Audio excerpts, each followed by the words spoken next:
Hi everyone, and thanks for tuning in. Today we'll be speaking about reverse engineering Solana programs with Radare 2, and we will be giving an introduction to the Solana runtime, the sBPF architecture, and the new sBPF plugin that we implemented in Radare 2. I'm Ignacio San Millán, and together with Sergio Corrales, we make up the co-founders of Inversive. And Inversive is a security research company focused on automation, research and engineering for Solana and other non-EVM ecosystems. So the outline for today is going to be the following. So we're going to start with an introduction to Solana. Then we will continue talking about an overview of the Solana runtime. Then we will discuss the sBPF architecture. And lastly, we'll talk about the Radare 2 support that we implemented for analyzing Solana programs. Now I will let Sergio take over and give you an introduction to Solana. Thank you very much, Nacho. And hi everyone. Now I will begin the presentation and I hope you enjoy it as much as we enjoy creating it. Let's start with the first point, an introduction to Solana. Solana is a high-performance blockchain platform designed for decentralized application and cryptocurrency-based transaction. It's designed to scale without sacrificing decentralization or security, making it popular for DeFi and high-frequency application. Solana emerged to address scalability bottlenecks in other blockchains. Network congestion issues lead to high fees and slow confirmation times. To address this, it designed a new architecture from scratch, featuring stateless programs and separate data account, enable parallel execution of non-conflicting transactions across multiple CPU cores. In this graphic, we can see the transaction per second of 3 different blockchains in Bitcoin, Ethereum, and Solana. To learn more about it, you can visit the link provided below the image. This is a characteristic of Solana blockchain. The first characteristic is that it's really fast, process approximately 65,000 transactions per second, which of second block times. It is really low cost. Transaction fees are typically fraction of a penny. It's a proof of history. Use a cryptographic clock to order transaction before consensus, enable high throughput. It is a proof of stake. Use validator to secure the network. Account-based model. Data and programs are stored in account, not a traditional smart contract state. And the smart contract, called programs, are typically written in Rust and compiled to sBPF bytecode. And this is an oversimplified diagram and how Solana works. Let's speak about all the different stages. The user. Transaction begin when users sign and submit them from wallet through dApps, specifying action like transfer with upfront account list for secure atomic processing. The term Gulf Stream can be loosely defined as the process that occurs from the moment a node picks up a transaction on the network until it reaches the leader for the current slot. Transaction forward directly to the stake-weighted leader validator via RPC gateways, bypassing a mempool for fast, prioritized delivery. Now, in this graph, we can observe in the left the Ethereum. The transactions are broadcast across a decentralized network where nodes share and store them in a queue called the mempool. It is a resilient but causes congestion, high fees, and delays, as all nodes compete to process the same queue. In contrast, in the right, Solana, the transaction goes directly to a rotating leader chosen by a stake without a mempool, enabling fast and parallel processing. It reduces latency but relies on predictable rotation for security.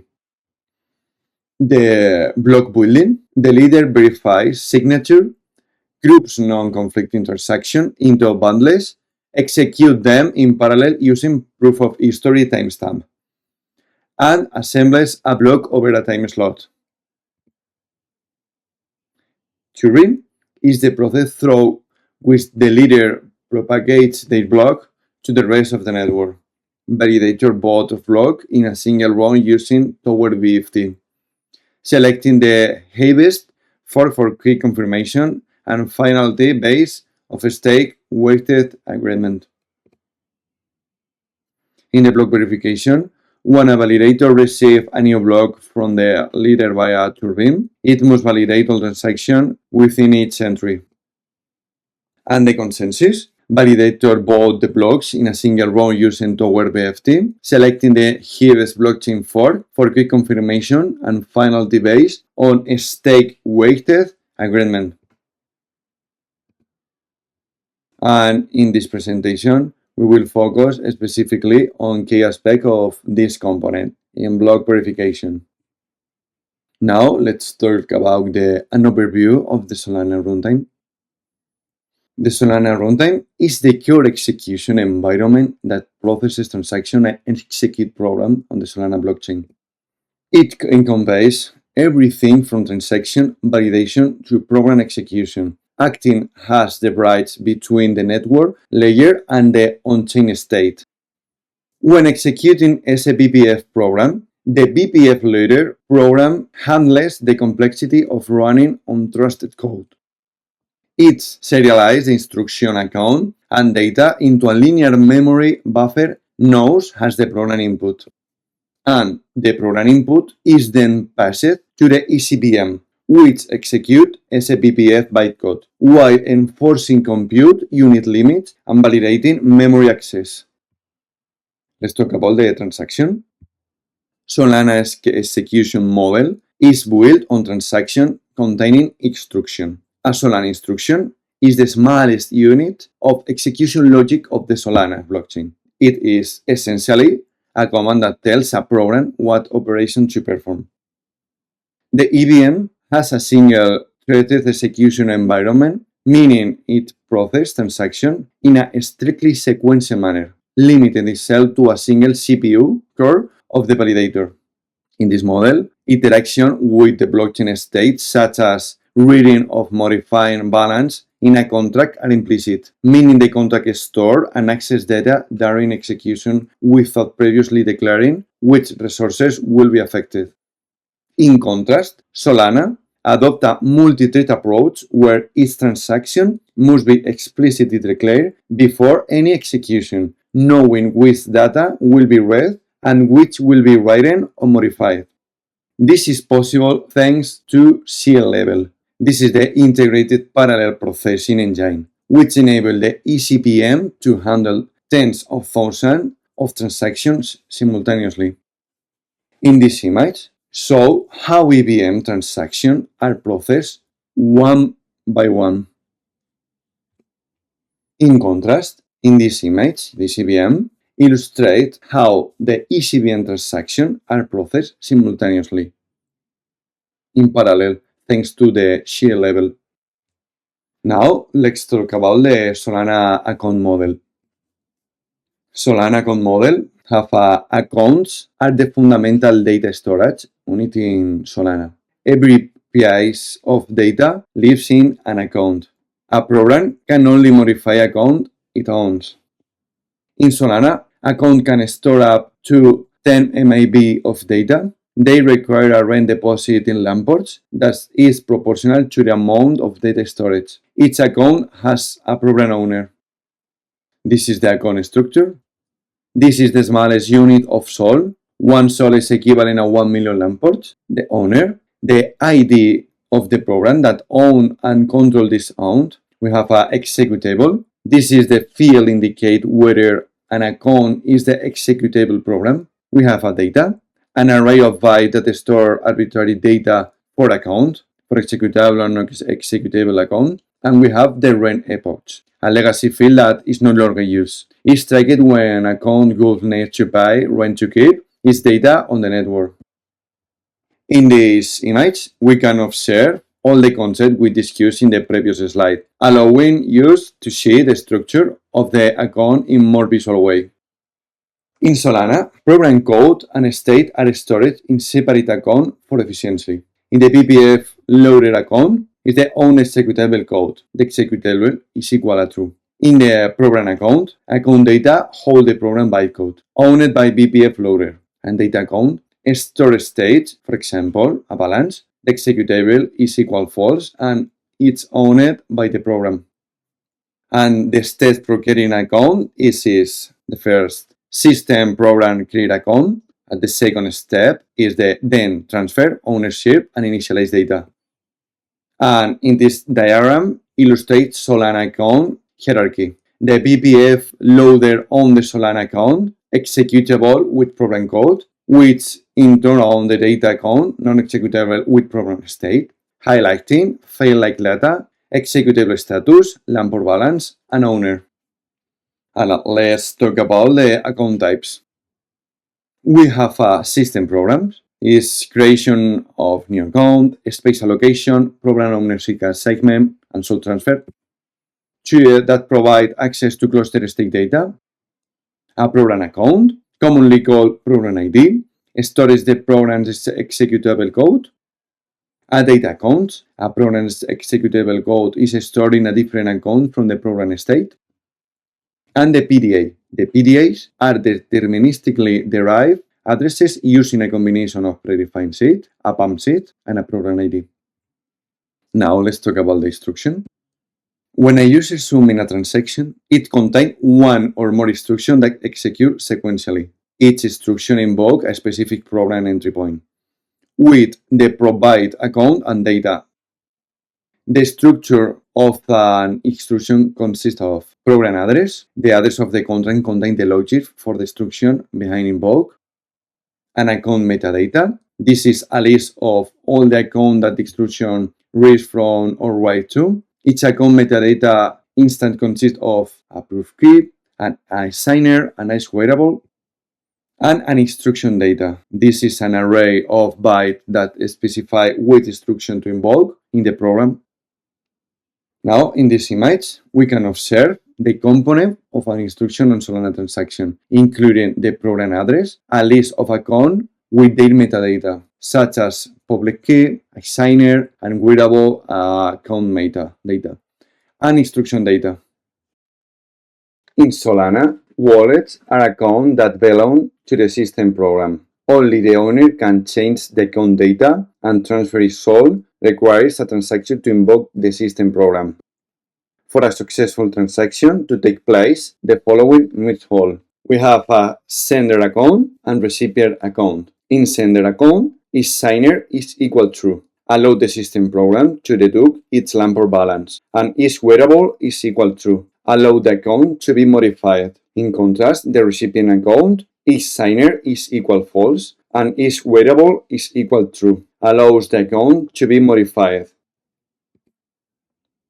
Now, in this image, we can see the structure of Solana soul transfer transaction, tying together concepts from previous slides. It shows a message with instruction and block assigner, and the types like the system program call, account with public key, is signer, is variable, and transfer amount, highlighting how the sender and receiver enable secure updates. Now, thank you very much for listening to me up to this point in the presentation. Now, I will let Nacho take over and talk about the Solana virtual machine. Thank you very much. Thank you, Sergio. So now let's talk about the Solana virtual machine. So the Solana virtual machine is deployed by the BPF loader program in order to execute a client program. Runs sBPF bytecode in a sandbox environment, which basically means that programs cannot directly access the operating system or, in fact, other programs. And no internal interactions go through syscalls. There is a few components that make up the Solana virtual machine. The first one is the sBPF interpreter, which is the component in charge of executing the bytecode instruction by instruction. Some validators also include a JIT engine, which is in charge of compiling the sBPF code into native x86 64 assembly. There is also a Syscall dispatcher, which basically maps Syscall hashes to their appropriate function pointers.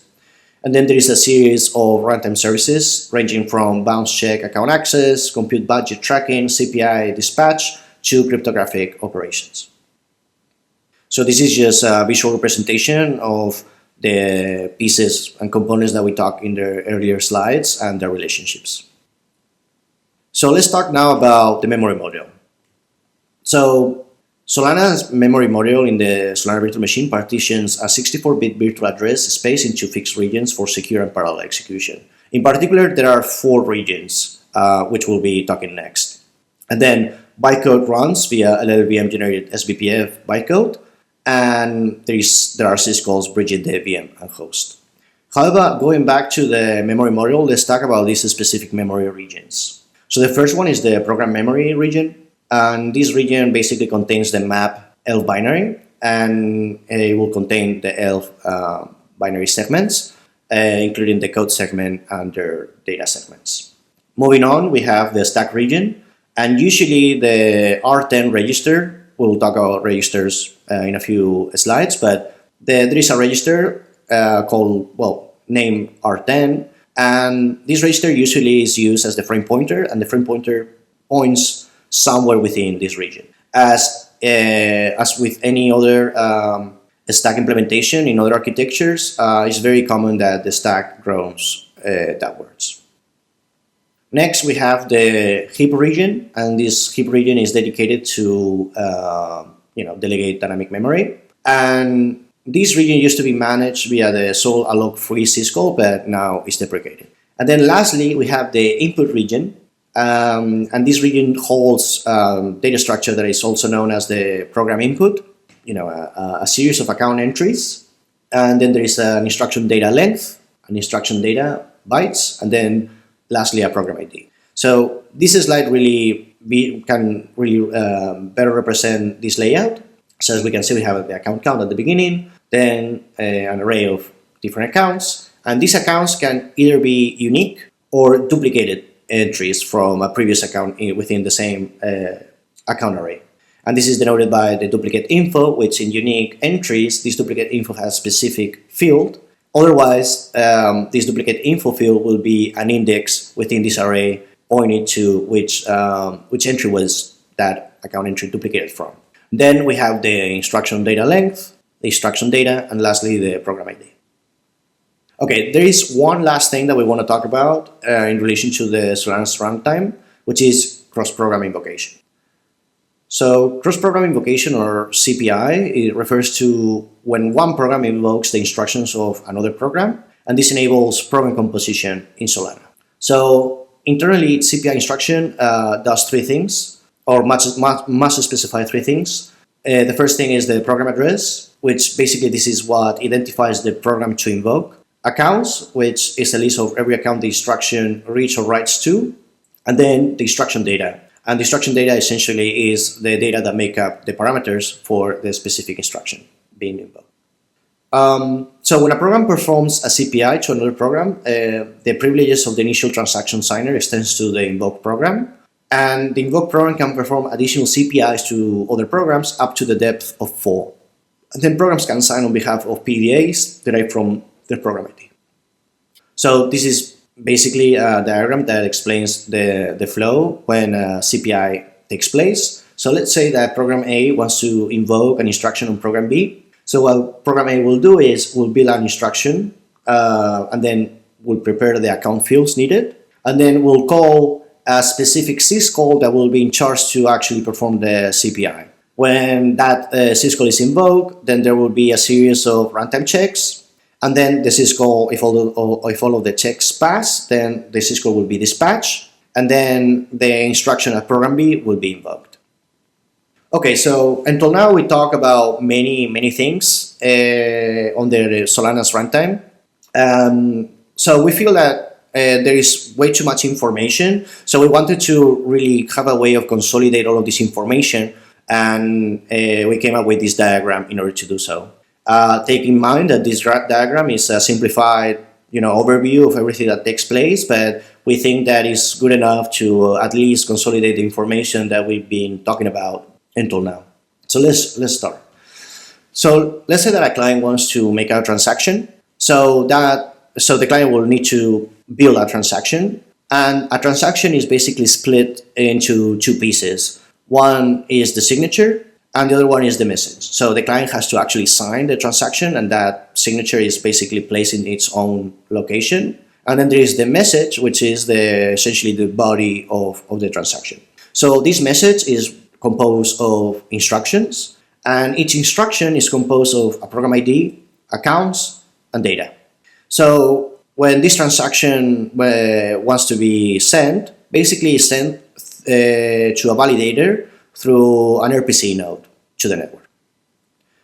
And basically, this transaction is received by a validator, and it will perform a series of checks in order to, check for conflicts. It will plan parallel execution, and will perform some sort of priority ordering of the different transactions that it receives. So once the validator has received this transaction, it will validate it, and then it will schedule it for dispatch. And basically, this is where the Solana runtime gets into the equation. So the first thing that will happen is that there will be a setup of the transaction. Essentially, it will load the accounts from the transaction will be loaded from the accounts DB. Then the signatures will be verified. Accounts permissions will be also checked. Then fees will be deducted, and the compute budget will be initialized.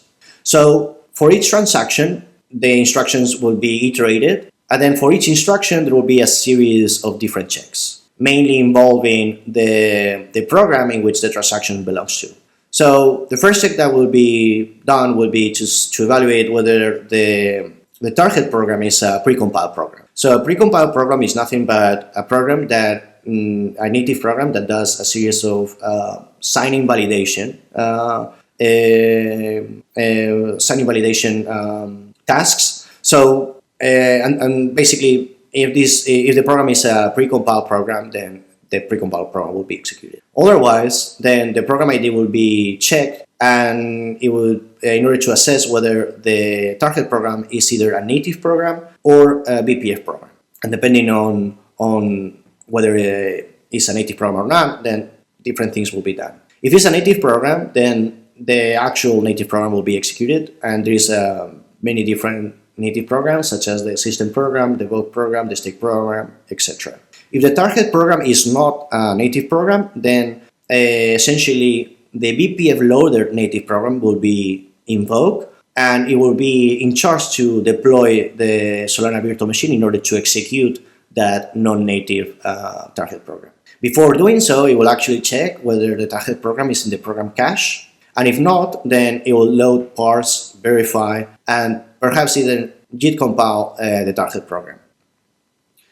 Then just before deploying the Solana virtual machine, in order to execute the program, it will actually serialize and make up the program input. So essentially serialize the account's metadata, the account data, the instruction data, and then it will create the appropriate memory regions. This will be consolidated into what we know as the program input, and then it will be passed to the Solana virtual machine, and the target program in sBPF bytecode will be executed. So after this happens, then the program input will be actually updated by the program, and then once the program finishes, the program input will be deserialized back into the original fields. So the account metadata will be deserialized, the account data, instruction data, etc.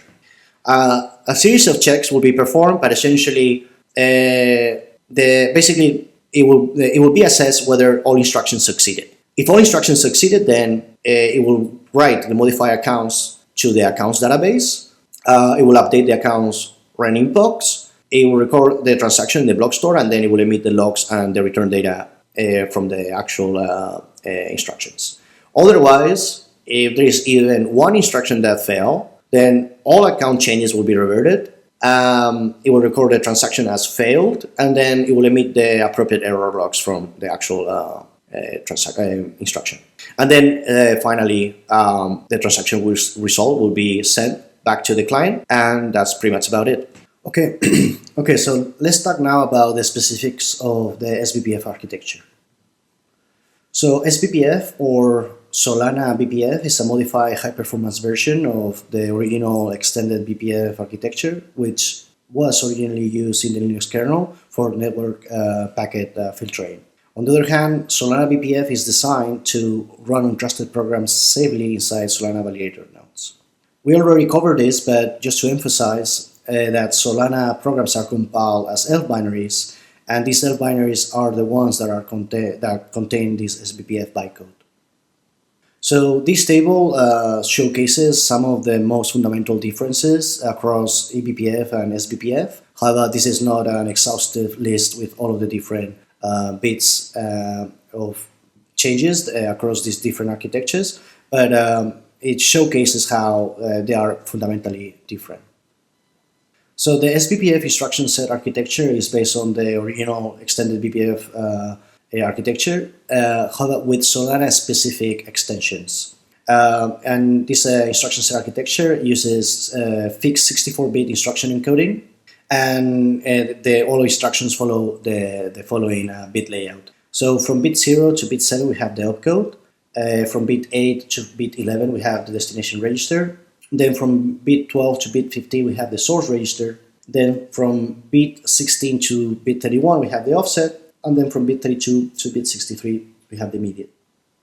So the opcode byte can be subdivided based on instruction class. So there are generally two types of instructions. So we have memory instructions and then normal instructions. And normal instructions can be either arithmetic-based instructions or branch instructions. So for normal instructions, from bit 0 to bit 2 we have the instruction class. Then on bit 3 we have the source mode, and this indicates what kind of operand the instruction needs, if you see there an immediate or a register. And then from bit 4 to bit 7 of the opcode byte we have the operation mode. On the other hand, for memory instructions, we have from bit 0 to bit 2 we have again the instruction class, but now from bit 3 to bit 4 we have the size mode, and then from bit 5 to bit 7 we have the addressing mode. In addition, there are instruction classes, so all of the instructions can really further be categorized in their appropriate class, and this is defined in bit 0, from bit 0 to bit 2 of the opcode byte, and this is the list of instruction classes. So in addition, the sBPF instruction set architecture defines 11 general purpose registers, each with their specific conventional use. So for instance, R0 is the return value register and holds the result of function calls and syscalls. Then R1 to R5 are actually, for the most part, argument registers, which are used to pass parameters to function or syscalls. There is only one specific thing that I would like to highlight, that is that at Solana entry point, at Solana program entry point, R1 actually holds a pointer to the program input. Then from R6 to R9, we have collisafe registers, and these registers are preserved across function calls. And then lastly, we have R10, which is the frame pointer, which points to the current stack frame. So now let's discuss the different sBPF versions. So there is a total of 4 different sBPF versions, and these versions are justified based on the evolution of the sBPF instruction set architecture with specific extensions that aim to fix security issues and align with formal verification efforts. So in order to understand the justification of the different sBPF versions, first we need to understand what are the SIMDs. And SIMDs stand for Solana Improvement Documents, and these are the analogous to the EIP in Ethereum, which means Ethereum Improvement Proposals. Basically are general governance proposals for protocol changes. And what we see is that specific sBPF versions actually map to a specific SIMD changes. So if we start from version 0 is the legacy version, which is the version that most resembles the original eBPF architecture. Then we have version 1, in which dynamic stack frames were introduced. Originally on version 0, stack frames were static and were always the same size. And then on version 1, dynamic stack frames were introduced. On version 2, there is major instruction changes. In particular, there is the replacement of the load double word instruction, which was encoded in 16 bytes. And this instruction essentially got replaced for 2 analogous instructions that both of them were encoded, are encoded in 8 bytes, like every other instruction in sBPF. However, there is further changes in version 2, such as better Y multiplication, sign division, and explicit sign extensions. Then we move to version 3, and this version is actually particularly interesting because from this version onwards, programs are linked at compile time. And this basically means that relocations are no longer needed, and syscalls are therefore static at this point. In addition, they implemented also stronger L validation within this version. And then we have, lastly, version 4, although we didn't really cover much technical details about this version, since it's currently in development, and we thought that it was a bit premature to really get into the bits and pieces of this particular version.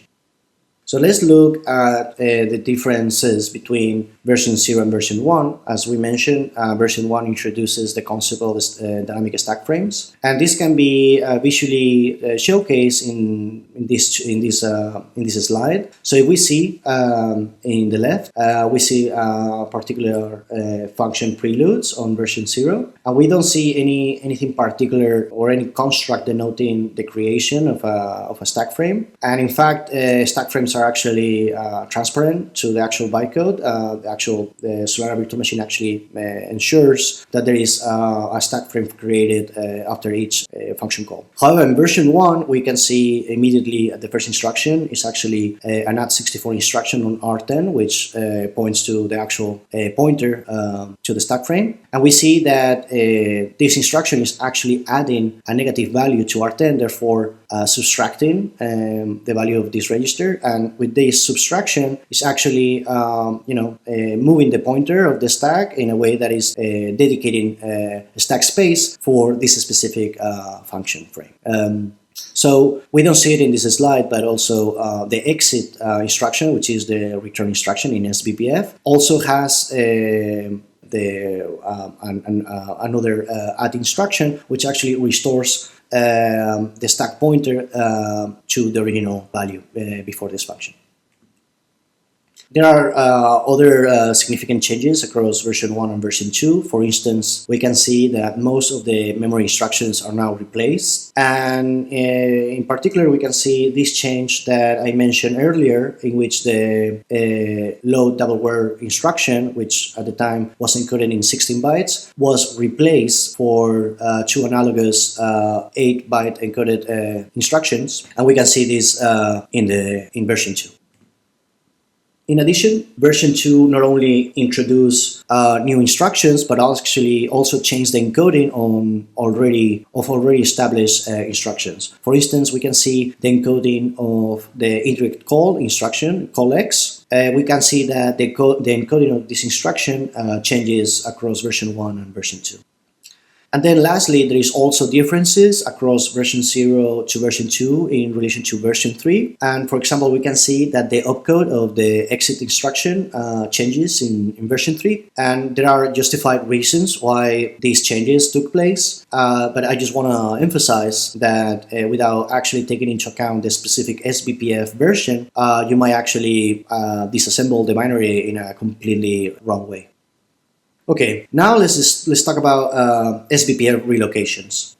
So sBPF relocations are a limited non-standard dynamic relocation mechanism used to fix up CLang generated shared objects, mainly for the execution of these binaries in the Solana virtual machine. The key difference from standard ELF relocations is that sBPF relocations violate both the eBPF and ELF specs and are especially designed to shift program code from zero-base addressing to the MMM program segment at virtual address 0x100000. We actually cover this memory region as the program region, and basically this is the by default memory region where the program is expected to be mapped. And this holds, this is generally true for sBPF versions 0, 1, and 2. However, on version 3, we see that this completely changes, since on version 3, as we mentioned earlier, programs are linked at compile time, therefore relocations are no longer needed, and addressing is reverted back to zero-base addressing.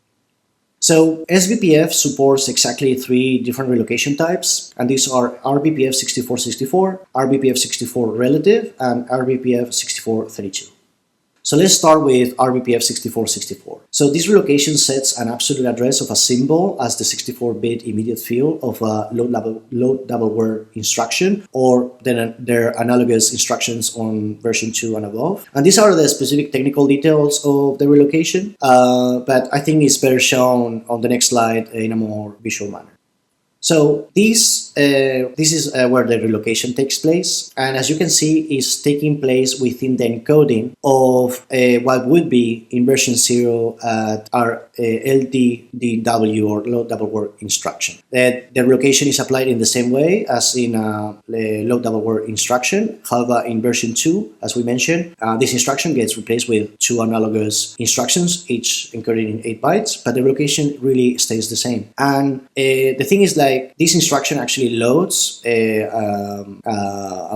memory address to a register, and obviously because it's actually loading a memory address, that memory address has to be relocated relative to the image space. That's why mainly this relocation exists. Then we have our eBPF 64 relative, and you will see that most of these relocations, for the most part, are actually applied on code segments, on actual, the actual encoding of different instructions. However, there are actual relocations that are not necessarily applied on the code segment and are actually applied outside of the code segment. And this is where this type of relocation becomes important. So this relocation is almost entirely Solana specific and behaves differently based on whether the relocation target is in the code segment or not. So if it's in the code segment, it behaves exactly like the relocation we just talked before, the eBPF 6464. However, with some caveats, as it ignores the R-info field in the relocation and converts physical addresses to virtual addresses by adding the image base to them. On the other hand, if the relocation target is outside of the code segment, then this relocation performs a 64-bit write, adding the image base to the implicit addend of the relocation. So here we can see 4 different Radare2 commands, and the first one prints 3 different instructions, the disassembly of 3 different instructions. As we previously covered, the first instruction is a load double word instruction, and we already know that for this type of instructions, there must be a relocation because it's loading the value of, so it's literally loading a virtual address, and this virtual address has to be relocated. But then if we inspect the contents of this virtual address, what we see is that there is another relocation applied, and this relocation is actually applied outside of the code region, or the code segment, really. And this is an example of an eBPF 64 relative relocation. If we further inspect the contents of this memory address, we can see that it actually holds a Rust string structure. And if we further inspect the contents of this Rust string structure, we can actually see the string contents. Lastly, we have the eBPF 6432 relocation, and this relocation sets the 32-bit immediate field of a call instruction to either be a murmur3 hash of the function's PC address or the Syscall ID. And this is interesting because we see this type of relocation to only be applied on the Solana virtual machine. So for local functions, the relocation is really not needed to really understand the control flow of a specific program. But for Syscalls, it's actually extremely important to do because otherwise the Syscall cannot be resolved, and we will show this in the next section. So let's talk now about Syscalls. So Syscalls in sBPF are implemented through a registration and dispatch system and bridges virtual machine, Solana virtual machine programs to native runtime functions. And the implementation consists of 3 different phases. The first phase is registration, then invocation, and lastly execution.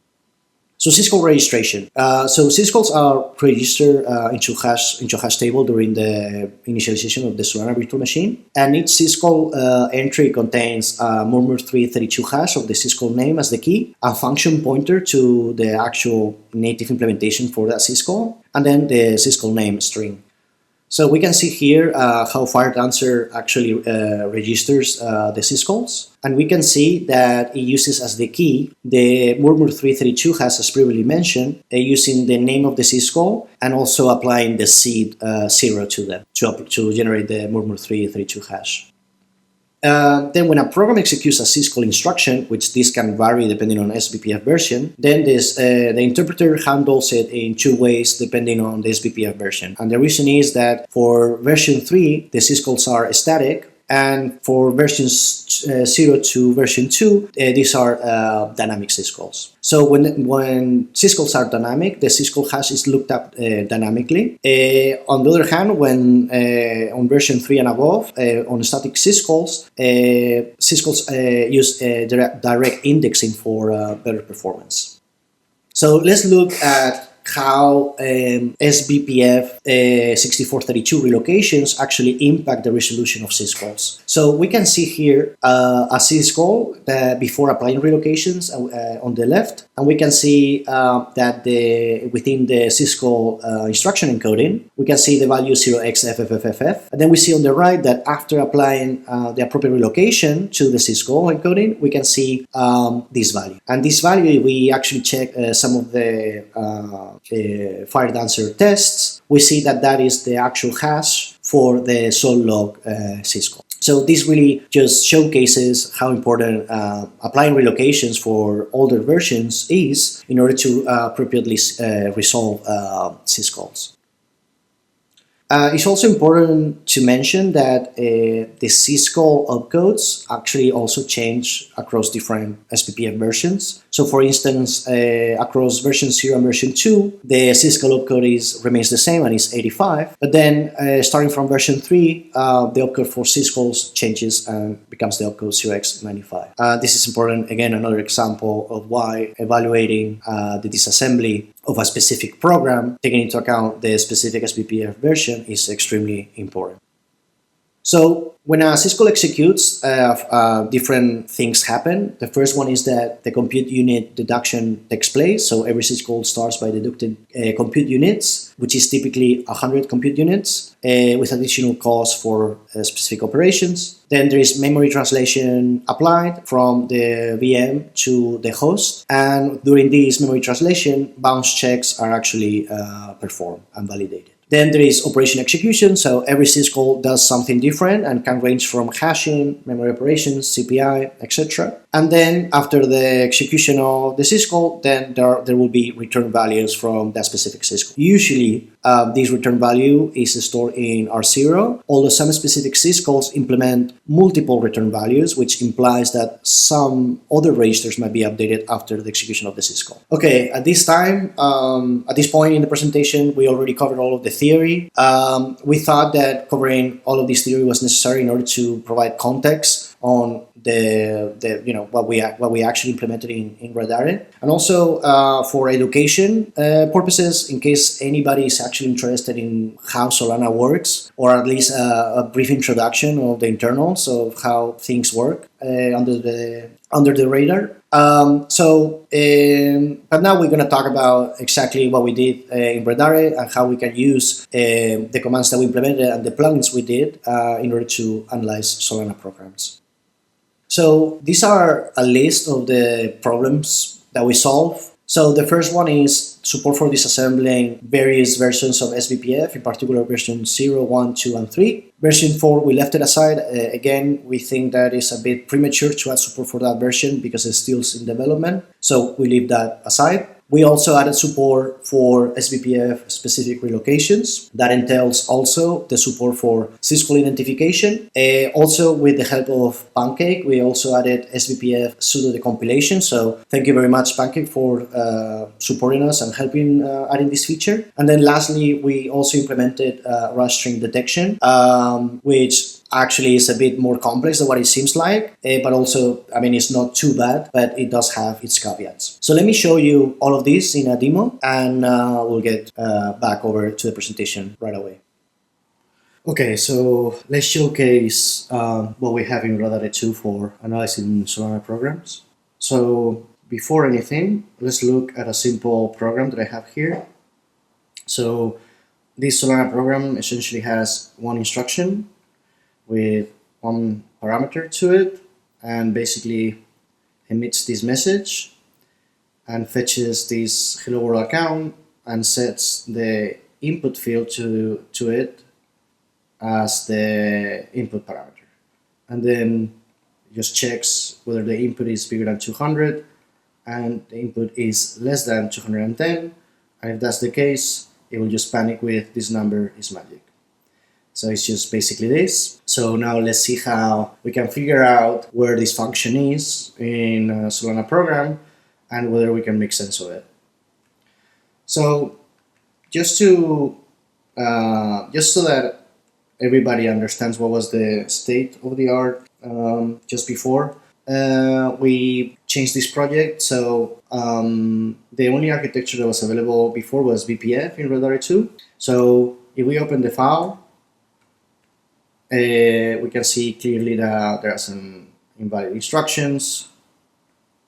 So yeah, with this really we cannot work on it, although many of the decoding of many instructions was valid, but it still was incomplete. So if you just add this here, and then you can also add a B option to basically set the image space of the binary. So you can do this. So that's the default image space. So you can load this, and then now things look how they're supposed to be. So let's start looking at the different versions. So essentially, I have here the same program that you saw, but compiled for all of the different sBPF versions. So let's just take a glance at them with Radar 2, starting with version 0. So version 0 is probably the most straightforward version.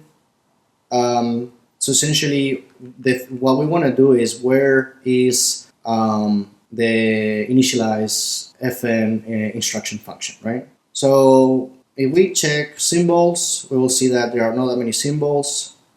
These are related to, most of them are syscalls, and then we have a custom panic and an entry point, so it's not that useful. In terms of relocations, we see all of these relocations, but still it's not that particularly useful either. We can check strings, and yeah, so Rust strings are not null terminated, so we'll get into things like this, in which one string is actually referencing all of the strings there are adjacent to it, so not very useful. So what we can do is, well, we actually implemented 2 commands. One of them is a sBPF analyze, and this will actually analyze oh, sorry, it's just .analyze, forgot. So this will actually analyze the binary for Rust strings, and if you do strings, you can actually get these strings, and this command actually understands the layout of Rust strings, so you can actually see the reference of that string, the location of that string, and nice and tidy. So if we check for instruction, we can see here a string for the initialize function, and we can see that the only reference to this string is in this address. So we go there, we can see that there is a flag created for that string, and yeah, we can see a comment here that basically shows the actual string contents, and we see that that's the input to a sol log syscall. So that's pretty nice. So we can actually analyze the binary, analyze the function calls, and get back. And we can see here, this is the beginning of that function. So we know that this is the beginning of the initialize fn instruction. Another cool thing that we can do is we can do a pseudo decompilation. So so let's go at this address and do this, and here we can have like a simplified view of the decompilation. So essentially we can see the sol logs, the comments with the actual instruction references, And we can see not only comments with string references, but also the content of Rust string pointers. So this is actually a reference to Rust string pointer, and we can see the value of it. And we can also create a flag that denotes that this is a pointer to the string at this address. So this becomes a lot more verbose than without the analysis plugin. And if we even want to analyze the bytecode, there is this pdd8 command, and we can see the bytecode and the pseudocode side by side. And this really helps for doing any kind of analysis on the bytecode. And the pseudocode really, really does help. Okay, so let's see what happens when we try to analyze another version. So version 1 is almost the same as version 0. As we said, the only thing that gets introduced in this version is the addition of dynamic stack frames. So if we search for the same instruction, and we see that things work the same, and we can see that the compilation is pretty much the same thing. We just add the dynamic stack frame instructions here, and everything else just works exactly the same. What about version 2? As version 2 adds a lot of new different instructions. So we can run the same commands. So analyze, AAA, AAC, and then we can get the strings. Let me get this. And then here we can see that the compilation works exactly the same, adapted to the new instructions. So as we can see, the plugin automatically detects that the combination of these two instructions is actually the equivalent of a load double word instruction, and actually resolves and leaves a comment there with the actual string contents. And same thing goes with string pointers or Rust string pointers. Same thing, it detects as a pointer and then essentially makes a comment and makes a flag for it. So this makes the analysis very convenient. So the last thing that I want to take is version 3. And version 3 is where things really become interesting. And if you remember from the slides, we have to actually set the image base to 0 as version 3 uses 0 base addressing, because the programs are linked at compile time. So we do that, and we can check the things that I mentioned about this version. So if we check the relocations, we see that there are no relocations. And if we see the symbols, we can see that there is a lot of symbols, a lot of them. And these symbols are not present in any of the other versions. So what we can do is the same thing.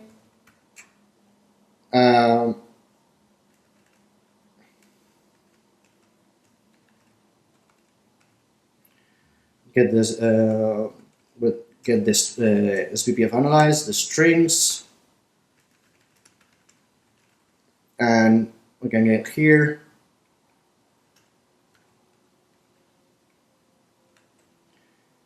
Close this, and then we can get to this function, and then we can do this.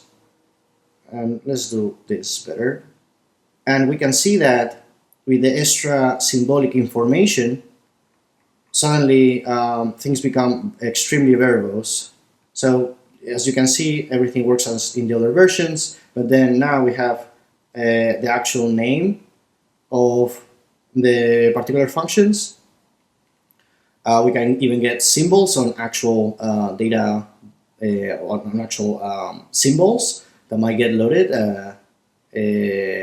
from the program. We can get the value of pointers or of Rust string pointers as before. And for example, here we can see that in this little if statement, we already know that this is going to be the statement that qualifies the constraint to be able to call the panic. But here we can see that the panic function is a lot more verbose to identify. So we think that with these changes, we already we are providing value to be able to analyze sBPF programs. Of course, there is a lot more work to do, but I think only with these commands and the disassembly support of the different sBPF versions, we already can make a lot of work that previously will be a lot more tedious, and also take into account that we can take advantage of all of the different Radar 2 functionality that is embedded in the framework with the use of these plugins on sBPF programs.